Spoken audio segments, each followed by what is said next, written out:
El aire dejó mis labios como flores retorcidas por el frío de las sierras. Mi figura quiso dibujarse en un espejo que no me recordaba.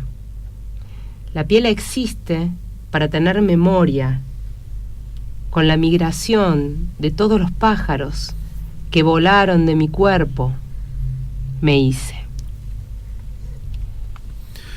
Con nosotros, en el final de este programa 315 de la 10ª temporada de Restos Diurnos, Ana Seppi. ¿Cómo estás? Hola, Juan. Bien, re contenta de estar acá nuevamente. Desde otro lugar. Desde otro lugar. La invitación, desde la poesía y demás. Bueno, contenta sobre todo que finalmente este libro que venía diciendo, Juan, vos sabés que estoy escribiendo poesía. Lo parí, me animé. Así es, porque, viste, no sé si te ha pasado a vos también desde la escritura que muchas veces ni siquiera te lo planteás. Vos escribe para una misma, para que compartirlo por ahí a alguien que le escribió algo, particularmente si es que existe un alguien. Y de pronto me pasó en un encuentro de, viste, el festival que se hace en Rosario, que suele ser septiembre-octubre. Conocí un poeta que, escuchándonos, hablando, me dice, vos tenés algo publicado, no tenés que publicar. Y yo le dije, no, y él me dijo, sí. Me dice, mándame un par de cosas y después lo decidimos. Y así empezó a engancharse en un proceso, nos enganchamos en un proceso y terminó acompañándome muy pacientemente en esto. Ese poeta es Misael Castillo, así que bueno, esa es. Que hablaste de él oportunamente en Las Palabras Verticales. Hablé de él.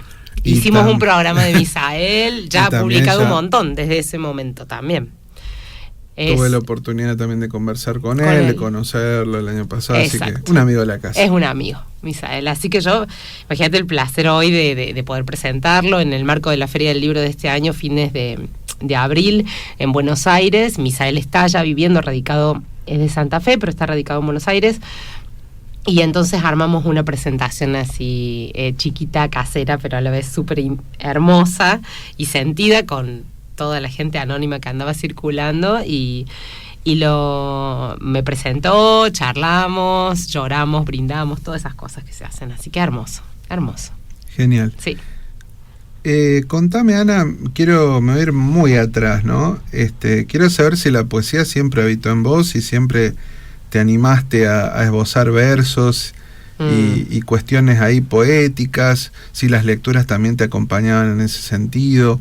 Sí. ¿Cómo fue? Sí, creo, como dicen muchas personas que escriben, que siempre una es mucho más lectora que escritora, ¿no? En eso. Y nunca me autopercibí como una persona que escribe. Para mí era natural expresarme o sentir que en mi silencio, en mis vergüenzas de chica y demás, tenía una forma de decir lo que me pasaba cada día. Yo tenía diarios. En el momento que yo empecé a escribir diarios, también leía el diario de Ana Frank. Fue uno de los primeros que me llega. Y yo, claro, ella tenía 1 o 2 años más de la edad que yo tenía cuando lo leía.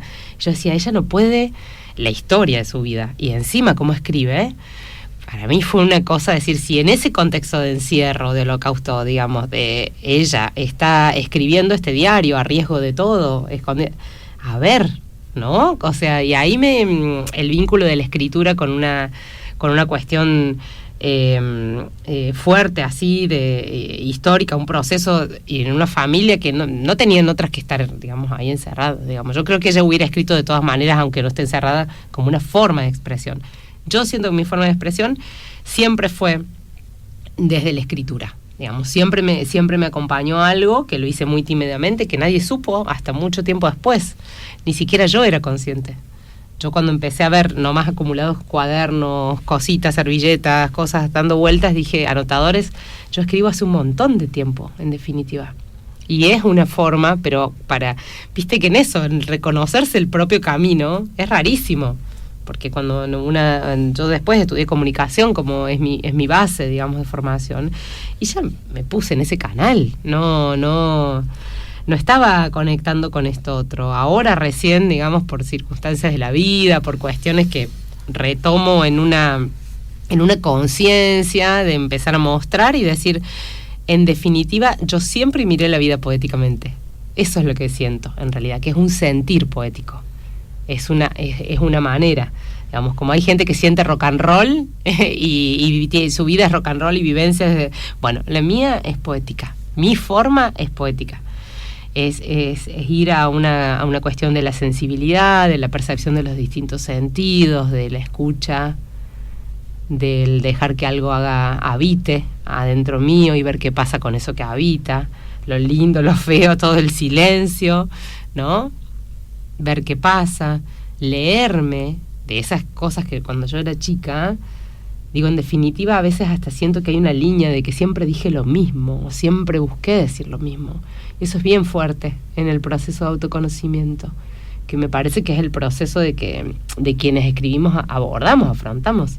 Porque es una forma de autoconocerse, es un diálogo con una, ¿no? O sea, digo, vos que escribís, es un diálogo con una. Todo el tiempo vas explorando y vas diciendo, mira esto. Claro. Te sorprendes con vos mismo. Exacto. Como un niño. O mira cómo salió. Atrás y vas atando claro. Todo.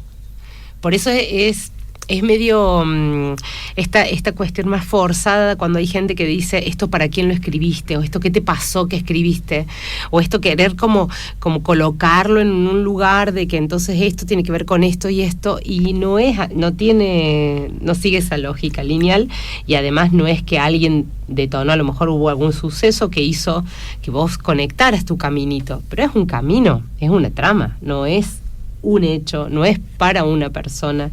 Imagínate que cuando uno escribe del amor, o de la amistad, o de la esperanza, y es difícil estar pensando, salvo que esté justo en un momento muy álgido en una sola persona.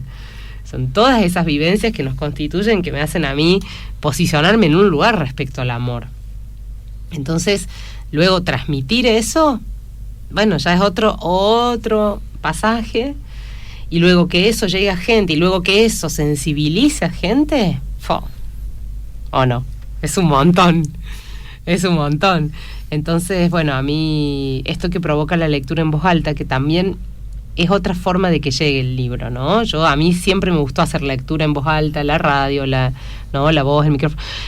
Creo que hay gente que no es lectora, a la cual se acerca a partir de escucharlo, por ejemplo.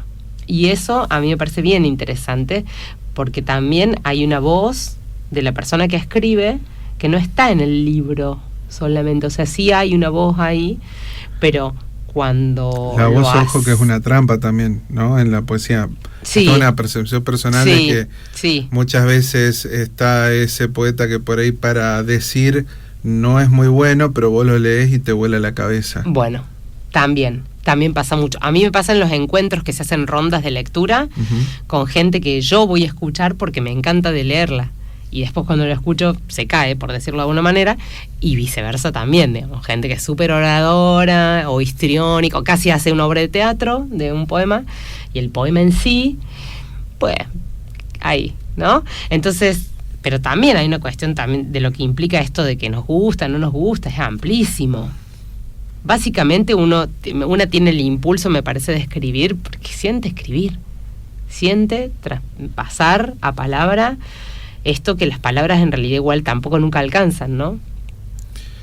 ¿Qué estás leyendo ahora? Ahora, a ver, estuve leyendo, recién termino los diarios completos de Alejandro Pizarnik, así que estoy como una fan así loca, porque es distinto leer el diario. El diario en su...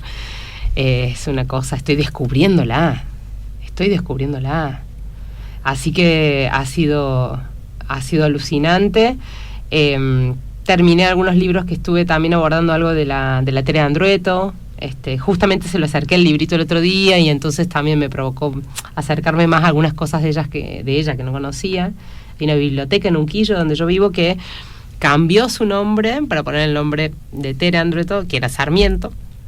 Y entonces ella colabora mucho con el espacio, está muy implicada en lo comunitario y lo social ahí, y bueno, conoce también a la editorial para la cual yo trabajo, y entonces ahí hay unas puertas abiertas permanentes, y se lo acerqué y me dieron ganas de leer más cosas de ella. Así que bueno, sí te digo que me di cuenta con el libro que había leído muchísimo más narrativa siempre que poesía.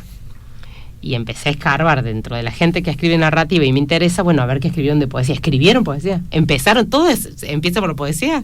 ¿Todos terminan en narrativa? Bueno, todas esas preguntas todo el tiempo, ¿no? Dando vueltas. Bárbaro, todo eso. Te dije ahora, y antes, mucho antes, en esa narrativa, ¿qué autoras y qué autores te fueron acompañando? Y si tal vez están todavía. Sí, para mí hay un libro, por ejemplo, de cabecera, que es como una Biblia, que ese es el libro que no sale de mi casa, no se lo podría prestar a nadie, que es el libro del desasosiego de Pessoa, por ejemplo. Pessoa todo es como... Y para mí así... Pasa que es tan difícil poder circunscribir en un par de nombres, ¿no? Pero Juarros. De hecho, la columna, el espacio que tuve acá en radio, que se llamaba Palabras Verticales, está totalmente dialogando con el poesía vertical, ¿no? De Juarros y bueno, son así. Pero bueno, autores latinoamericanos y autoras latinoamericanas, la mayoría, todas. Y bueno, me he adentrado ahora más en lo contemporáneo, también en conocer las nuevas generaciones que escriben súper distinto. Me parece también súper interesante. Así que bueno, he estado también circulando por espacios de donde hay poesía oral, donde hay festivales, donde hay encuentros, para conocer a ver qué se hace, cómo se lanzan. Son otras generaciones que tienen habilitada la palabra distinta a mi generación, que yo nací con el proceso, digamos. Entonces, eso ya es súper distinto. Y no nací en una era digital. Tal vez parece, pero no. No, pero no parece. Pero digo, es otra forma de acercarse a la poesía, me parece. Y de permitirse la poesía, ¿no? Entonces, me preguntaban la otra vez por qué una siente que esta generación demora mucho más en publicar, por ejemplo. Porque yo creo que es una generación con otro mandato. Justamente, no teníamos el mandato ni de lo inmediato, ni de la cosa así efímera, y todo tenía que ser como trabajado de una manera, con un esfuerzo, con una formación. Yo siento ese mandato. Y generacionalmente me parece que opera eso. Entonces a mí me interesa pispear ahí las generaciones más nuevas, a ver, digo, cómo escribe un Misael, cómo escriben otros más chicos, que escriben unas letras impresionantes, ¿no? Así que, bueno, por ahí ando.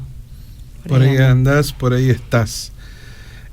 Contame, veníamos hablando un poquito fuera de aire, este proceso de la escritura, de la poda de poemas y todas estas cuestiones del trabajar, ¿no? Como tal, que la gran mayoría de los poetas están en esa de que incluso hay gente que es lo que más disfruta, me acuerdo así en otras charlas, es lo que más disfruto, empezar a ver qué va, qué no va, qué agrego, si lo descarto completamente.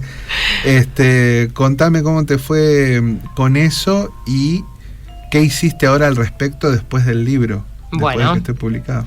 Bueno, para mí el proceso como tal fue una carnicería, o sea, realmente fue decir, paso por la máquina picadora de carne y lo que sale es otra cosa, entra mi poema crudito, sale totalmente otra cosa y en el medio hay un proceso que duele un montón en esa transformación, soltar y admitir que se desarme totalmente. Es como si recortaras una palabra con una, las mezclas todas, tiras una bolsa y ahora armamos un poema, ahora lo vamos a armar.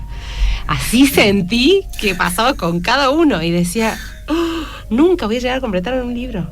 Así. Sentía que todo era tan trabajoso, hasta que eso empezó a hacerse un ejercicio, hasta que eso empezó a fluir, hasta que eso empecé a darme cuenta y aprender, y Misael me iba esperando y demás, y ahí fue. Y ahí empezó a ir, y ahí ya empecé a entenderlo, y ahí ya me empecé a autocorregir. Y él me decía, ¿qué le corregirías? Esto. ¿Qué tocarías? ¿Qué cambiarías? Esto. Y ahí fue. Y ahí ya lo empecé a ver. Un día que lo vi al bebé, digamos, vi completo con todos sus órganos, todos sus miembros, todo, dije, está listo. Misael, ¿vos crees que está listo? Creo que está listo. Lo vamos a dejar estacionar, lo vas a leer de acá a 20 días y vamos. Y así fue. Y respecto a después verlo, cuando uno viene en un proceso arduo y lo ves que sale de imprenta y lo agarras, como que sí, ya está. Es como, hay que darle el corte a todo eso que venías en ese ejercicio y demás. Es decir, ya está, ¿y ahora? Y que la gente además pregunta, ¿y ahora? Bueno, y ahora voy a leer esto, digo, ¿qué es lo que tengo? Es como una, ¿no? Y me empecé, tuve un gran bache de no escribir un tiempito, y después sola, a propósito de un montón de situaciones también que estuve viviendo, me pasó de empezar a estar como muy inspirada de golpe, y ahí sentir distinta la pluma, digamos. Sentir totalmente distinta la manera en que estoy expresando las cosas. Entonces hubo algo ahí en esos escalones que fue sucediendo, que veo un aprendizaje, lo valoro inmensamente, me parece un proceso súper rico. Y de eso ahora ya estoy, escribiendo un montón más. Me pasó que se me acercó una persona que conoce un poco el proceso y que quiere que lo acompañe en su propia escritura de su primer obra, lo cual me parece como un saco grande, pero veré. Pero a la vez me entusiasma un montón, porque en el proceso de vivenciarlo tal vez es transferible, digamos, la experiencia, y se puede ir viendo a ver qué construimos, ¿no? Pero es un montón, igual, me parece un montón. Así que muy bien, digamos, muy contenta, muy gratificada, muy agradecida, muy contenta que el libro se lo lleve a alguien que no me conoce, y a los 20 días me llega un mensajito en el Instagram o lo que sea diciendo, che, esto particularmente me gustó, pero esto fue a una fibra mía, digamos, y esto me movilizó. Esto es una autopublicación, así que es un libro también remadísimo en este contexto actual, y entonces para mí tiene como un plus de valor, ¿no? Esa apuesta, y que la gente lo reconozca sin que nadie se lo esté pidiendo y demás, es hermoso, es hermoso. Así que bueno, feliz. Ana, te invito a que nos compartas justamente algunos de los poemas de este libro. Vamos. Soy de las venidas, de las que empiezan a descubrir especies de plantas y las dejan a merced de las heladas. Ahora uso leña, el campo humea y las espinas son costumbre. Los cambios de estación templan mis pasos y se presienten en las noches. Cuando todo se silencia, aparecen las estrellas en mis manos. La mayoría son intitulados, así que los aclaro. Vamos con otro.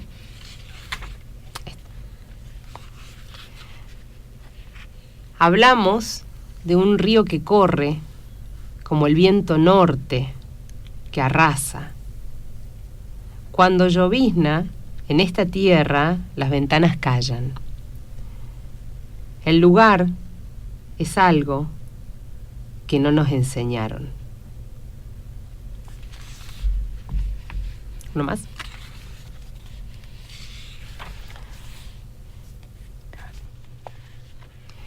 Miré mis dedos, deformes como pájaros que se escapan en la estepa endeble de la siesta.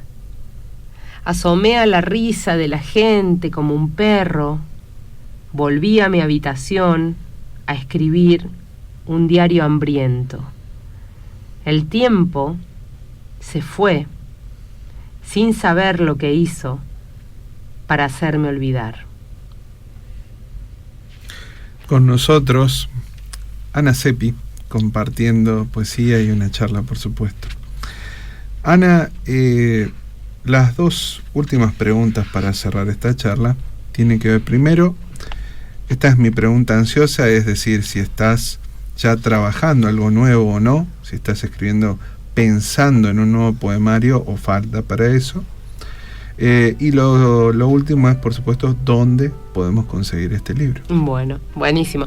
El libro está, contesto lo más fácil primero, el libro está en un par de lugares físicos, digamos, de librerías, en Córdoba, en Unquillo, en Tras la Sierra, en el sur, en Buenos Aires, pero el contacto es a través de mi Instagram, porque al ser una autopublicación lo voy manejando y ahí está publicado, así que Ana Cepi Prensa, pueden entrar y me consultan. Y por otro lado, tal vez plantar un árbol